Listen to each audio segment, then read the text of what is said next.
본문 말씀 누가복음 19장 10절을 다시 한번 봉독하겠습니다. 인자가 온 것은 잃어버린 자를 찾아 구원하려 함이니라.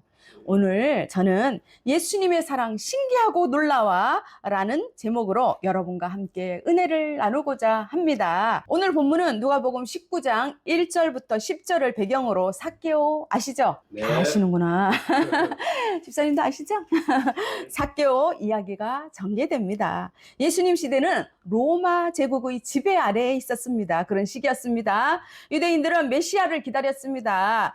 구약에서 예언한 그 메시아를 기다리며 종교적 정체성을 지키려고 했지만 현실적으로는 로마의 그 억압이 심했습니다. 그리고 무거운 세금으로 인해서 그게 눌려갖고 참 피곤한 삶을 살았습니다. 세금 제도는 로마가 직접 징수하지 아니하고 현지인에게 맡기는 방식이었습니다. 현지인에게 맡기는 것은 무엇입니까? 같은 민족이 그 안에서 세금을 거둘 수 있는 그런 방법이었습니다. 이 과정에서 세리들은 동족을 억압하고 부정한 이득을 챙겼습니다. 그래서 동포들에게 가장 큰 멸시와 배척을 당한 것이 바로 세리입니다. 오늘의 주인공이 바로 삭개오잖아요.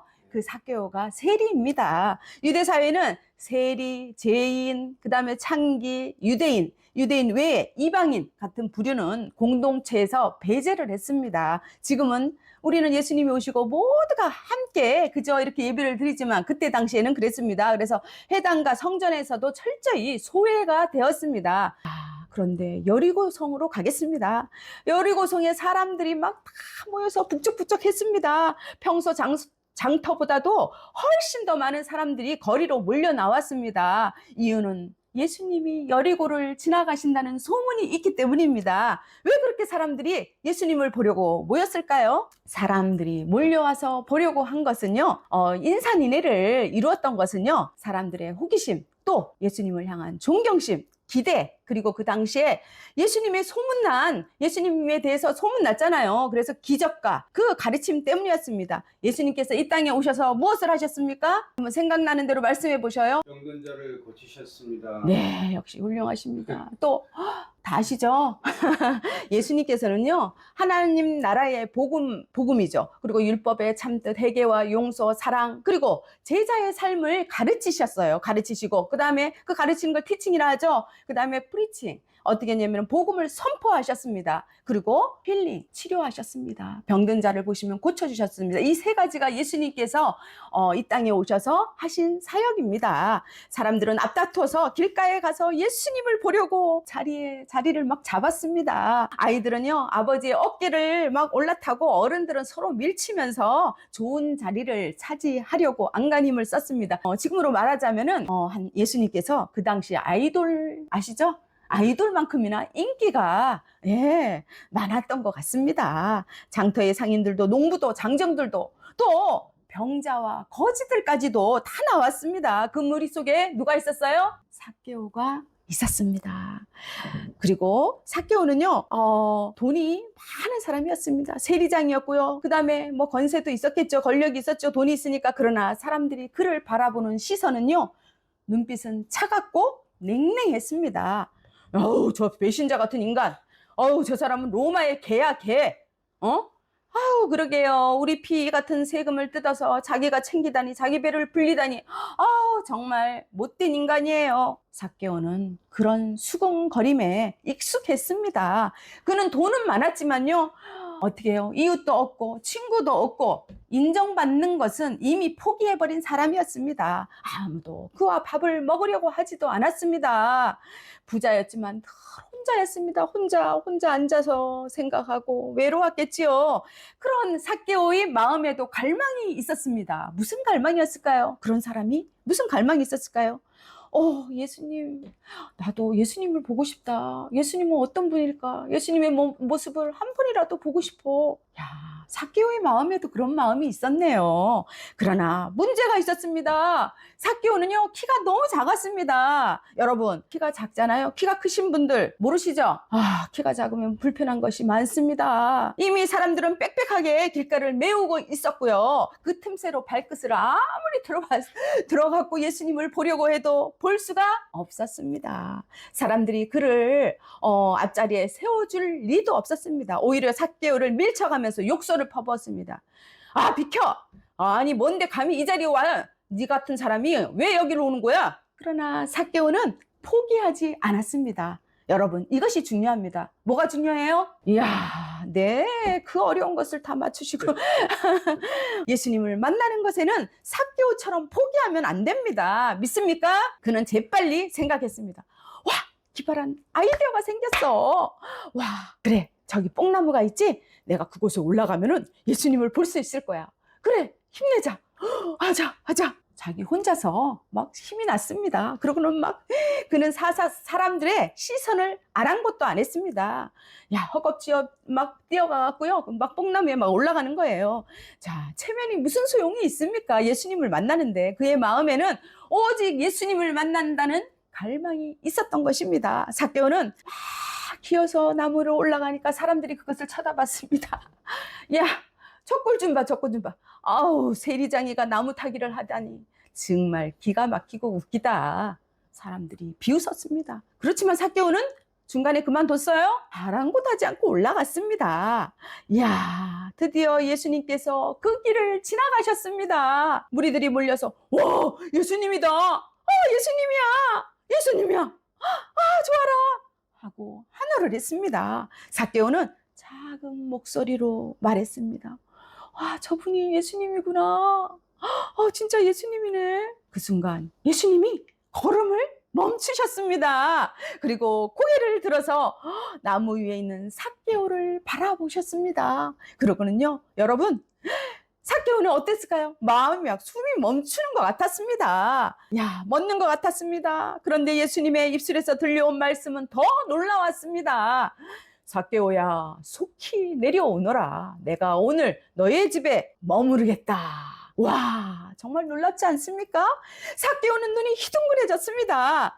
예수님이 자기 이름을 알고 계셨다는 사실에 가슴이 요동쳤습니다. 수많은 인파 속에서도요, 아무도 거들떠 보지 않는 자신을 예수님께서 불러주신 것입니다. 그는 급히 나무에서 내려왔습니다. 그리고 얼굴은 환하게 미소 지었겠죠. 환해졌죠. 그의 마음은 설명할 수 없는 기쁨으로 가득 찼습니다. 다른 사람도 아닌 예수님이 자기 이름을 불러주었기 때문입니다. 삭개오는 정말 얼마나 좋았을까요? 그러나 사람들의 반응은 싸늘했습니다. 아니, 어떻게 저럴 수가 있지? 예수님이 죄인의 집에 들어갔다니 이게 말이 돼요? 그러게 말이에요. 세리장 삭개오 집이라니 정말 실망이에요, 실망. 예수님한테 실망이에요. 수군거리고 난리가 났습니다. 유대 사회에서 식사는 단순한 음식을 나눔이 아닙니다. 음식을 나눈 것이 아니라 친밀한 교제를 의미합니다. 그래서 경건한 유대인은 죄인과 함께 음식을 먹는 것을 금했기에 예수님의 행동은 종교적으로, 사회적으로 금기를 지켜야 되는 그것을 깨트린 파격적인 사건이었습니다. 이는 세리가 얼마나 부정하게 여겨졌고 배제되었는지를 알 수가 있는 것입니다. 삭개오는 그 비난의 소리를 들었습니다. 그러나 이제는 두렵지 않았습니다. 그는 떨리는 목소리로요, 예수님 앞에 나가서 결단의 선언을 합니다. 예수님, 제 소유의 절반을 가난한 사람들에게 나눠주겠습니다. 그리고 제가요, 속여서 빼앗은 것이 있다면 4배로 갚겠습니다. 그 순간 예수님의 얼굴에 미소가 번졌습니다. 그리고 삭개오의 집을 향한 기쁨의, 소망의, 구원의 선언이 울려 퍼졌습니다. 오늘 이 집에 구원이 이르렀다. 삭개오도 아브라함의 자손이다. 인자가 온 것은 잃어버린 자를 찾아 구원하려 함이니라. 아멘. 아멘. 인자는 완전한 인간, 하나님께서 보내주신 구원자입니다. 그럼 메시아로 오신 예수님, 곧 자기 자신을 지칭하는 말입니다. 그날 여리고의 삭개오 집에는 돈으로는 살 수도 없는 구원과 평안과 새로운 삶이 임했습니다. 밥을 안 먹어도 배가 부릅니다. 삭개오는 이제 더 이상 욕심내는 세리장이 아니었습니다. 더 이상이란 말은요, 옛사람의 끝을 말합니다. 돈과 권력에 묶여 살던 지난날 그 삶을 단번에 내려놓는 순간이었습니다. 그때 삭개오의 마음에서 이런 고백이 흘러나왔을 것 같습니다. 여호와는 나의 빛이요 나의 구원이시니 내가 누구를 두려워하리요. 여호와는 나의 생명의 능력이시니 내가 누구를 무서워하리요. 그랬을 것 같습니다. 예수님을 만난 그 순간부터 어떻게 했습니까? 삭개오의 인생에는 놀라운 기적이 시작된 것입니다. 사랑하는 여러분, 우리도 예수님을 만나는 그 순간부터 우리의 모든 인생이 새롭게 펼쳐짐을 믿으시기를 축복합니다. 아멘. 아멘. 아멘을 크게 하니까 하나님께서 또 더 이뻐하실 것 같습니다. 아멘. 본문을 통해서 우리는 알게 되었습니다. 첫째, 예수님의 사랑은 신기하고 놀라와 사실입니다. 놀랍다는 사실. 마음의 회개와 믿음은 반드시 선한 행동으로 나타납니다. 구체적 삶의 변화가 없으면 인간의 회개는 완전할 수가 없습니다. 행함이 없는 믿음은 어떻게 해요? 죽은 믿음이라고 했습니다. 자, 삭개오는 예수님을 만난 뒤에 재산의 절반을 나눠주고 또 잘못한 것은 4배로 갚겠다고 결단의 선언을 하고 실천적 삶을 삽니다. 마태복음 3장 8절을 보면요. 그러므로 회개에 합당한 열매를 맺으라 라고 하시며 회개는 단순한 어떻게 해요? 말이 아니라 행동과 삶의 변화로 나타나야 됨을 말하고 있습니다. 오래전의 이야기입니다. 교회 다니며 신앙생활을 하시는 집사님 한 분이 계셨습니다. 그런데 저를 만날 때마다 아유, 저는 죽고 싶어요. 살고 싶지가 않아요. 다 귀찮아요. 남편도 귀찮고 자식도 그렇고 필요가 없어요. 이 이야기를 테이프를 틀어놓은 것처럼 무한 반복을 하십니다. 저의 얼굴을 똑똑히 바라보시면서 이 세상에는 믿을 사람이 한 사람도 없어요. 그러시는 거예요. 말씀하실 때마다 저를 똑똑히 보면서 그래서 저는 이분이 나한테 하는 말인가? 그 생각이 들어 민망했습니다. 그래서 어디서 막 숨고 싶었어요. 이 사람을 못 믿는다는 사람이 왜 그렇게 연락은 하는지. 처음에는 진짜 무슨 일이 생기면 어쩌지 하고 걱정도 하고 기도도 하고 진땀까지 흘렸습니다. 근데 어느 날 기도하는 가운데 하나님께서 특별한 깨달음을 주셨습니다. 그래서 그때부터 그분과 함께 작정 기도를 드리며 말씀을 읽고 큐티를 나누는 시간을 가졌게 되었습니다. 정말 기도 중에 하나님이 역사하십니다. 성령께서 집사님의 마음을 강하게 만져주셨고 눈물로 회개의 기도를 드렸습니다. 하나님께서 기뻐하셨던 것 같습니다. 작정 기도가 끝난 다음 날인데 그날은 아니에요. 다음 날 그분이 저를 만나자마자 처음으로 건넨 말이 무엇인지 아십니까? 대답이 없는 게 당연하죠. 뭐라고 했냐면 기분이 좋네요 였습니다. 그 후로 그분은 저를 만날 때마다 늘 기분이 좋다고 말씀하셨습니다. 네, 그러고는 또 하나님이 참 감사하네요 라고 고백하면서 느낀다고 하나님의 사랑, 예수님의 사랑을 느낀다고 말을 했습니다. 그리고 이웃 사람들과 막 절교처럼 진짜 차단하고 그렇게 살았는데 이웃 사람들에게도 자기가 음식을 또 잘 만드시는 분이셨어요. 음식을 만들어 갖고 또 나눠주기도 하고 그렇게 베푸는 삶을 살고 계시는 거예요. 예전에는 늘 속 썩이던 불평만 하던 남편과 자식도 이제 아들 이제는 그것을 자랑으로 바꾸셨습니다. 그 후로는 저를 만날 때마다 남편 자랑, 아들 자랑, 남편 자랑, 아들 자랑 계속 이어집니다. 급기야 강아지 자랑까지 저에게 하십니다. 자랑 릴레이가 펼쳐진 거죠. 예수님의 그 사랑은 참으로 신기하고 놀랍습니다. 길을 걸으면서도 찬양을 부르곤 했고 함께 걸으면서 율동도 하면서 기쁨을 나누었습니다. 그 찬양이 생각이 납니다. 예수님의 사랑 신기하고 놀라워 예수님의 사랑 신기하고 놀라워 예수님의 사랑 신기하고 놀라워 오 크신 사랑 하늘 그보다 높고 바다 그보다 깊고 우주 그보다 넓은 오 크신 사랑. 아멘. 아멘. 여러분, 진정한 회개는 삶의 구체적인 변화로 나타납니다. 예수님의 사랑과 성령님이 우리 안에 거하시면요, 너희는 근심하겠으나 너희 근심이 도리어 기쁨이 되리라. 아멘. 아멘. 아멘. 우리의 말이 달라집니다. 행동이 달라집니다. 습관의 우선순위가 뒤바뀌게 됩니다. 심지어 우리의 표정까지 웃음으로 웃음 가득 완전히 새롭게 변화되는 줄 믿으시기를 축복합니다. 아멘. 미움은 사랑으로요, 불평은 감사로, 한숨은 찬양으로. 둘째, 구원은 하나님의 은혜로 주어지는 것입니다. 구원은요, 인간의 자격이나 어떠한 선함으로, 그런 것으로 이루어지는 것이 아닙니다. 오직 하나님의 은혜로 이루어짐을 믿으시기를 축복합니다. 아멘. 사개오에게요, 예수님께서 오늘 구원이 이 집에 이르렀다. 예수님의 선언은요, 구원이 인간의 행위가 아닌 은혜의 선물임을 말씀하고 있는 것입니다. 예수님은 잃어버린 자를 찾아 구원하려 왔다고 말씀하시므로 구원의 주체가 바로 하나님이심을 밝히신 것입니다. 성경은 너희가 나를 택한 것이 아니라 내가 너희를 택하여 세웠나니라고 말씀하고 있습니다.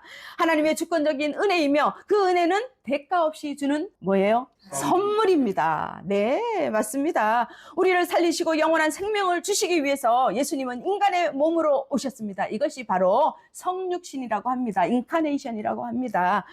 예수님은 지금도 우리의 이름을 부르시면서 말씀하십니다.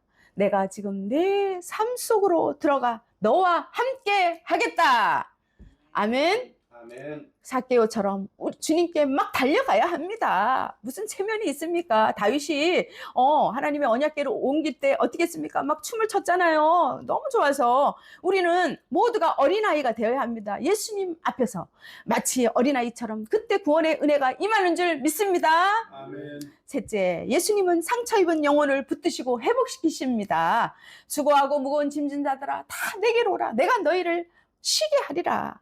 라고 말씀하십니다. 예수님은 방황하는 영혼, 소외된 자를 위로하시는 분이십니다. 예수님의 궁극적인 목적은 무엇입니까? 소외되고 죄 많은 이들에게 구원과 소망의 메시지를 주고 새로운 삶을 주는데 있음을 보여줍니다. 여러분 지금 남모를 가슴 아리를 하고 계십니까? 죽고만 싶은 심정으로 우울감에 빠져 있습니까? 물질로 인해서 믿음조차 식어져서 기도하기도 힘듭니까? 질병으로 인해 어느 누구와도 교제하기 힘든 상황에 있습니까? 자녀와 남편과 아내와 가족들로 인해서 상처를 받고 고통 중에 있습니까? 여러분, 이 아픔에는 그 어떤 누구에게도 어디에서도 위로받고 고칠 수가 없음을 믿으시길 바랍니다.